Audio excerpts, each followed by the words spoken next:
news. Hala, nasyak lahat sa matinding revelasyon ni Barbers kay VP Sara. Biglang kambyo. Ayan, syempre itong balitang ating matutunghayan ngayon ay nagmula kay Pinas News Portal. At ito po ang inyong lingkod na si BT na magbibigay ng reaksyon at komento dito sa video na ating matutunghayan ngayon. At huwag na natin pagtagalin at sabay-sabay na natin panoorin ang laman ng video na hatid sa atin ni Pinas News Portal at bibigyan natin ng reaksyon ang balitang ito. Pasok! Panawagan ng ibang sectors of society o tao. Ayun, bago natin simulan ng video ito, nais ko nga pala magbigay ng credits dito sa boses na madidinig natin ngayon at bibigyan ng reaksyon. Walang iba kundi si General Macanas. Ayan, syempre supportahan natin yan, the General's Viewpoint, pagpatuloy natin. Grupo ng mga tao na dapat daw mag-resign na lang si VP Sara Duterte para makaiwas paggastos ng pera ng taong bayan sa impeachment trial. Okay? Bakit si VP Sara pa yung parang sinisisi sa magiging gasto sa impeachment trial sa kanya? 'Di ba? Hindi ba yung mga tao na nagsasampa ng impeachment sa kanya? Yun ang mga nagwawaldas. 'Di ba? Parang si VP Sara pa yung lumalabas na masama dito ah. Parang siya pa yung sinisisi, siya pa yung dapat mag-resign. Aba. Di wow. So, merong post ng Radyo Pilipinas, government radio station ito, at may pahayag si Congressman Ace Barbers tungkol itong panawagan na dapat mag-resign si VP Sara dahil sayang-sayang lang daw ang gastos sa gobyerno o kaban ng bayan sa impeachment. Alam nyo, dapat ang sisihin nyo dyan, yung mga tao na nagsasampa ng impeachment sa kanya. Sila yung nagsasayang ng pera ng taong bayan. At saka bakit sa ganyan? Bakit sa ganyan sinisisi nyo kay VP Sara na mag-aaksaya ng pera ng taong bayan? Yung mga nababalitaan nyo ba ngayon na malalaki? No, mga budget na ganyan kung saan. Hindi ba pag-aaksaya yun? Hindi ba dapat, di ba dapat pinoprotesta nyo din yun? Bakit? Kapag involved si VP Sara sa usapan, sa kanya nyo lang itinatapon. Sa kanya nyo lang ibinibintang. Diba? Si VP Sara ba yung may nagsabi, siya ba yung nagsabi na, hoy, impeach nyo ko. Tapos gumastos tayo sa trial ko. Siya ba? Hindi. Halos nga itong gusto nilang i-impeach, walang grounds para i-impeach siya. Wala tayong nakikita, wala kaming nakikita na matinding kasalanan niya na pwedeng ka-impeach. O ano? Samantalang yung mga nababalitaan natin Di ba? Mas matindi pa kay VP Sara pero hindi napapansin. So ako, nabigla ako pagbasa ko itong post ng Radyo Pilipinas na ano ba yan? Ang una kong na tanggap na message, I think 2 days ago, isa kong subscriber, isang pro Duterte, taga Mindanao, sabi niya, sir, di ba mas maganda pwede ba mag-resign si VP Sara para siguradong makatakbo siya sa 2028? Ganon ang kanyang tanong, kasi ang answer niya is baka kung ma-convict si VP Sara sa impeachment, matanggal siya, hindi na siya makatakbo sa 2028. Kaya naisip nitong aking subscriber, baka pwedeng mag-resign na lang, sir, para sigurado makatakbo yung isang bagay namang yon, maganda yon, may punto yon. No, kasi syempre gusto niya makatakbo pa si VP Sara sa susunod na eleksyon sa presidential. Pero yung una nagsabi na pinagbibintangan si VP Sara na magiging gastos lang yung impeachment trial kay Sara Duterte, kung ako sa'yo mag-resign ka na, para mga ganon. Halos parang siya pa yung pinapakausapan. Bakit? Kasalanan niya ba yun? Pero itong pangalawang sinabi ni General Macanas, no, yung sinasabing baka pwede mag-resign siya para makatakbo pa siya sa susunod. Kasi baka mamaya mahatuta. Ayun, magandang katwiran yun. No, concern siya kay VP Sara. Pero itong mga taong to, yung una, nung nagsalita ng ganun, parang akala mo concern na concern sa pera ng taong bayan. Yung pag-aaksaya nga ng pera ng taong bayan na nababalitaan natin ngayon, hindi nyo nakikita? Hindi nyo nararamdaman? Ibig sabihin, hindi kayo concerned doon? Okay lang sa inyo yun? Diba? 125 million? Napakalaki na ba yun? Sa nababalitaan natin ngayon na bilyon-bilyon? May trillion pa. Di ba?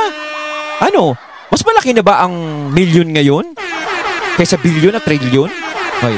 Siya sa 2028. Yun, ganong idea. So ito naman baliktad. Mga anti-Duterte, itong grupo na ito nagsasabi na dapat mag-resign ang VP para hindi sayang ang pera ng taong bayan magastos sa impeachment trial. Oh, mga siraulo kasi. So, I don't know, kayo, payag ba kayo na mag-resign si VP para lang makatipid ang gobyerno, hindi na wala ng trial na mangyari? Comment niyo. So ito, Mga wala nga kakwenta-kwenta na mga hearing napapag-aksayahan ng oras O, di ba? Dapat nga wala nang mga trial na ganyan Dahil yung taong gusto nyo husgan wala namang kasalanan. post Yung mga tunay na may kasalanan, nandiyan lang sa tabi-tabi. Hindi nyo nakikita. ng Radyo Pilipinas, ano ang pananaw? Ano ang opinion ni Congressman Ace Barbers dito sa panawagan na dapat mag-resign na lang ang VP? Ito, sabi niya. Well, mahirap naman sabihin natin na mag-resign ang ating Vice Presidente Aba. para hindi na tayo gumastos ng salapi. Aba. Hindi naman po pwede yun. Wow, maganda. Aba. Biglang nagbago ihip ng hangin ni Barbers. Aba, kung ganyan-ganyan ba, Barbers? So, lumalabas ang tunay na Barbers. Bigyan natin ng proseso. Aba. Bigyan natin ng due process, karapatan naman din niya bilang Vice Presidente at kahit sino sa atin, karapatan natin na depensahan ang ating sarili sa mga ganitong klase ng mga pagkakataon. Aba, parang may mga bumabait na ngayon, no? No? Parang biglang may mga taong bumabait. Nag-iiba yung timpla. Diba? Yung mga dating matabang, tinitimplahan na ng matamis. No? Parang nagkakaroon na ng matatamis na salita. No? Ano ba yan? Pang-inganyo sa mga tao? Totoo ba yan? O baka hindi? O ano ba? Dahil mag-eleksyon lang? O pasensya na po sa nasasabi natin kasi hindi naman mawawala sa pag-iisip namin. Kasi sa una pa lang is nakita na namin kung papaano nyo paratangan yung mga Duterte, kung paano nyo itrato yung mga Duterte. So, pag nakikita namin yung ganito na biglang nagbabago ata yung ihip ng hangin, parang nakakapanibago, di ba mga katunay? Due process. Ito po ay nakasaad sa ating saligang batas at ito po ay karapatan ng bawat Pilipino. So, hindi dapat maging parang dahilan lang na pagbitiwin natin sa pwesto, no. At saka, yung desisyon na yan, that's a personal decision. Aba, biglang nagkaroon ng concern. So, yan ang pahayag niya, February 7, Okay. 2025. Very good kung ganun. So, to me, tama itong opinion, tama itong pahayag ng... Kaya mga katunay, ano masasabi nyo tungkol dun sa nasabi ni Barbers? Mamaya may mag-comment, no? Kwentong barbero lang yan. Congressman from Surigao del Norte. Hindi pwede. Ang tanong ko lang is, sino kaya, kasi hindi nakalagay dito sa post, sino yung nagmungkahi o anong grupo yung nagmungkahi na mag-resign si VP Sara? Oo. Ano sa tingin nyo? Opinion ko lang ito yung mga tao na Sino mga hindot na grupo yun? yung matindi ang galit nila kay VP Sara. Ito yung mga Hindi ba matindi ang bayad? tao na gustong Siguro kung yung matindi ang galit, no? Siyempre, pag ikaw nabayaran ka, matindi galit mo. Sino-sino ba yun? Kami, hindi namin kilala, ha? Wala tayong mini-mention, wala tayong dinadrop name, no? No? Bawal mag-drop name, gusto nila mawala na si VP Sara sa political landscape sa ating bansa. Hindi na nag-iisip, imposible itong suggestion nila na mag-resign ang VP Inday Sara. Bakit naman siya magre-resign? 'Di ba? Ngayon, kung gusto nila na idaan sa proseso yung impeachment kay VP Sara, idaan nila.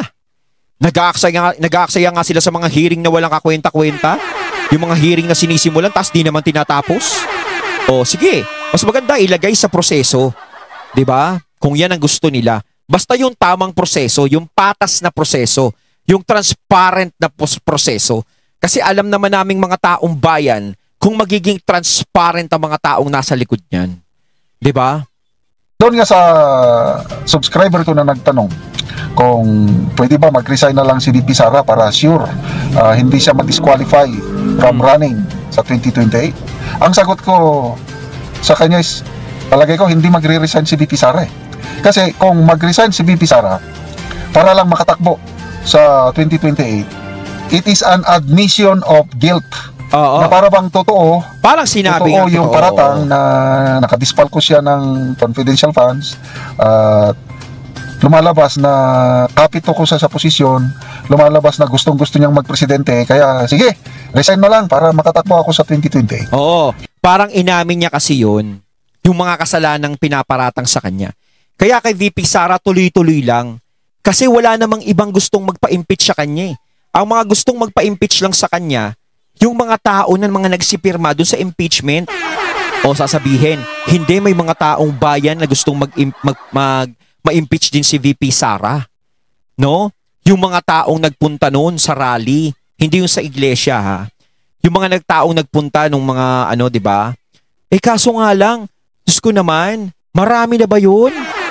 Halos wala pa nga sa 1/4 ata ng rally ng INC yun eh. At saka isa pa, Diyos ko naman, nakita naman natin, halos nang gagaling sa bibig nila na hindi nila alam kung bakit sila nandudoon sa rally na yun. Hindi nga nila alam na impeachment yun kay VP Sara eh. Oh, yung iba nga, nagre-reklamo na babayaran daw sila ng 1,000. Eh, hindi naman binabayaran.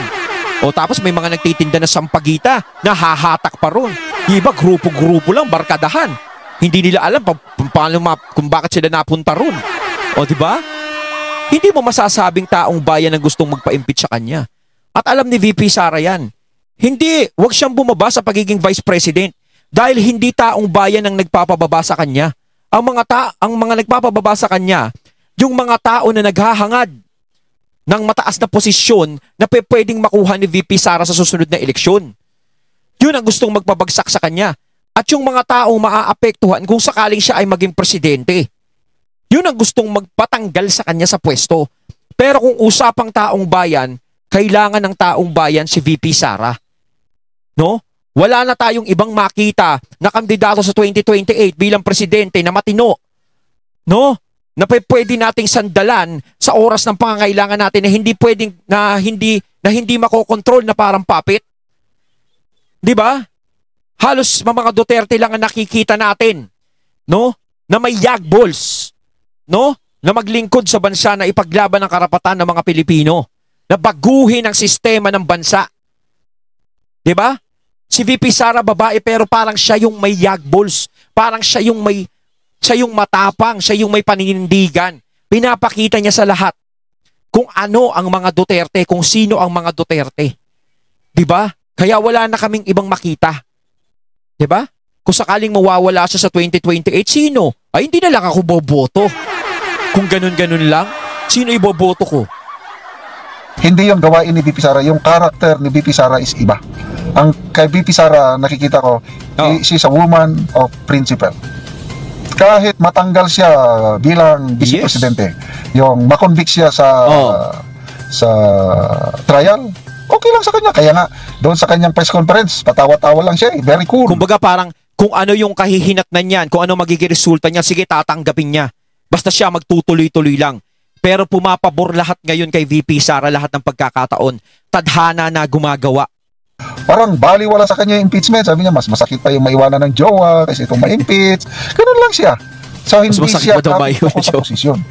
Ginagawa niya pa rin ng comedy, no? Sa VP Sara talaga. Prinsipyo, kaya never po na magre-resign ang ating VP Sara. Tama lang. Tama lang yun. Ito, para makatipid daw ang gobyerno. Para hindi na mag-impeachment trial. Dami-daming pag-aaksaya. Dami-daming pag-aaksaya ang ginagawa ng gobyerno eh. Yung impeachment, hindi. Sige, tuloy nyo. Di ba? Oh. Kayang-kaya ni VP Sara, hinaharap niya yan.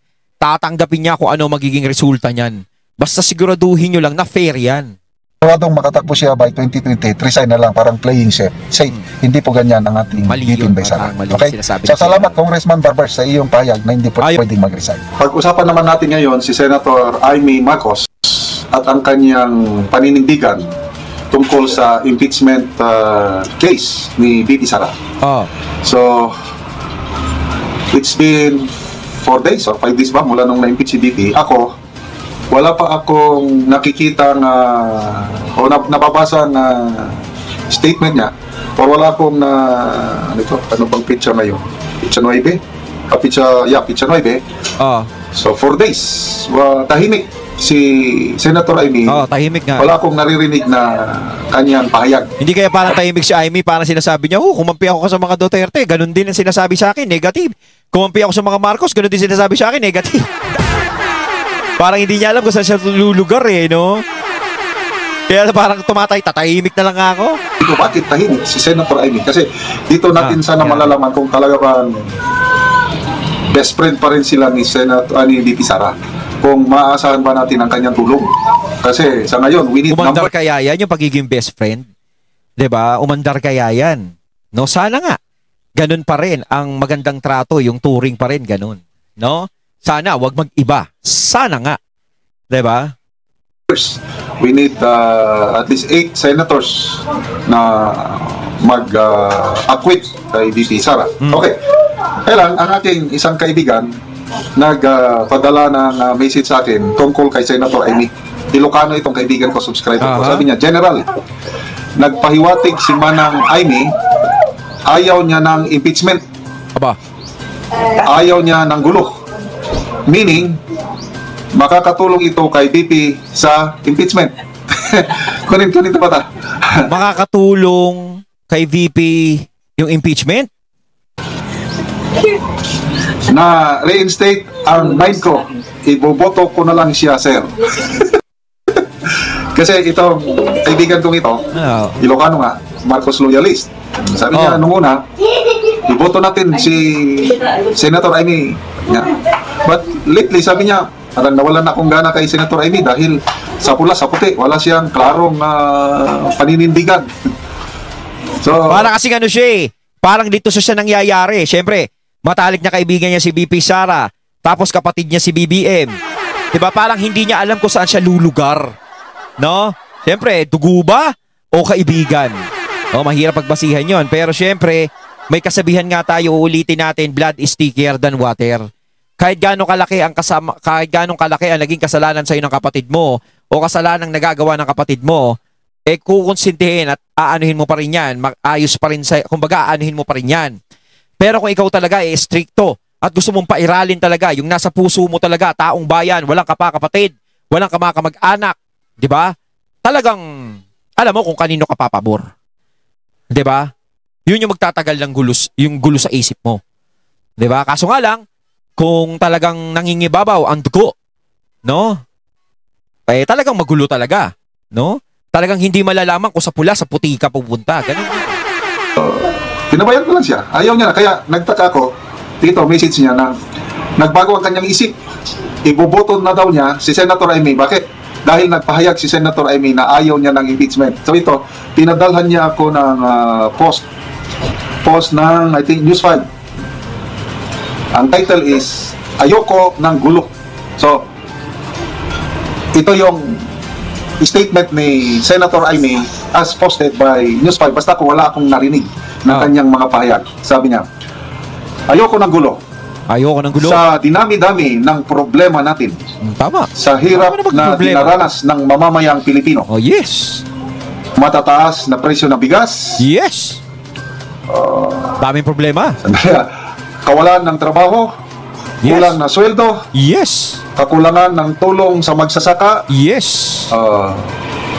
PWD, person with disability, seniors, impeachment pa at destabilisasyon ang solusyon. Nakakahiya, sabi niya. Pagkos hindi lang nakakahiya sa sarili natin. Nakakahiya tayo sa ibang bansa.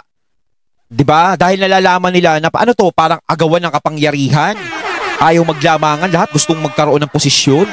Parang ganoon yung naiisip nila. Napapahiya tayo sa ibang bansa. Kaya paano uunlad yung bansa natin? Paano tayo makakahugot ng mga investors, mga dadayo sa bansa natin, yung mahihikayat, kung ganito kagulo ang politika sa atin? Di ba? Lakin ang dumarami at tunay na problema ng bayan. So, anong pagkakaintindi nyo dito sa statement ni Senator Amy? Kasi itong kaibigan ko, ang kanyang pagkaintindi, ayaw ni Senator Amy ang impeachment. Kaya pag matuloy ang trial, boboto siya sa acquittal ni VP Sara. Kayo, ano sa tingin nyo?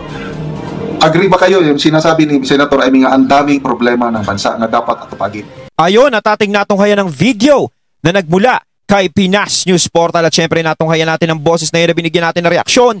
Walang iba kundi si General Macanas. Syempre ako sang-ayon ako dun doon sa sinabi niya, maraming problema yung bansa talaga natin na dapat harapin. Hindi lang yung mga Duterte dahil wala namang problema sa mga Duterte. Sila lang yung gumagawa ng problema sa mga Duterte. Di ba mga katunay? Kayo mga katunay, anong masasabi niyo tungkol dito? Comment lang po kayo sa comment box. So once again, I'm BT and I'm out. Peace.